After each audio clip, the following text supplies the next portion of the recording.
My wife demanded a divorce and dared to tell me, "You can't afford a lawyer to fight against me." I just smiled and replied, "You're right." She arrived at court believing she would crush me, until the most expensive and feared lawyer in the city entered, sat beside me, and told her, "He doesn't have to pay me anything. I'm his older brother, and today you're going to lose everything." It all started last Tuesday. Angela, my wife for 8 years, informed me that she wanted a divorce. In her voice, there was no sadness or regret, only calculated certainty, like someone signing an already won contract.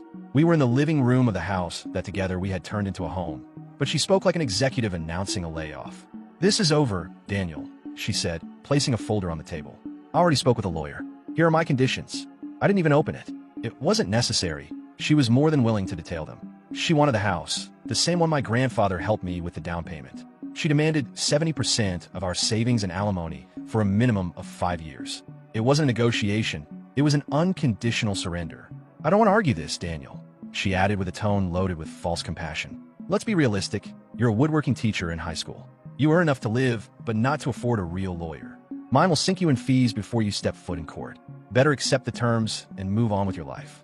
I watched her in silence, with a cold that settled in my chest. She didn't just want to leave me. She wanted to destroy me. She saw me as a weak obstacle that had to be crushed. I let the silence weigh a few seconds before saying the 2 words she expected to hear. "You're right." Her relief was immediate. She believed she had won. She got up, smoothed her skirt, and said, "Good. I'm glad you're sensible. You'll receive the official papers next week." Then she left the room. Angela was sure she knew my limitations. She knew I didn't have tens of thousands to face her in court. She also knew I had an older brother, Igor, but she counted on something more, that we hadn't spoken for 5 years. Igor isn't a teacher. He's the most feared and expensive divorce lawyer in the state. His mere presence unsettles other lawyers. But he was no longer part of my life. We became distant after our parents' death, in a bitter dispute over the family house. I wanted to keep it as a memory and meeting point. Igor, always pragmatic, wanted to sell it and split the money. The argument was so brutal that we ended up as strangers. Angela witnessed the end of that fight and bet that we would never exchange words again. According to her calculation, my greatest resource was dead. She was wrong. The following 3 days were dark. I couldn't afford a lawsuit under her conditions. The idea of losing my home and everything I had worked for suffocated me. But on the 4th day, I hit bottom. And when you're at the lowest, you can only go up. I swallowed my pride and looked for his private number.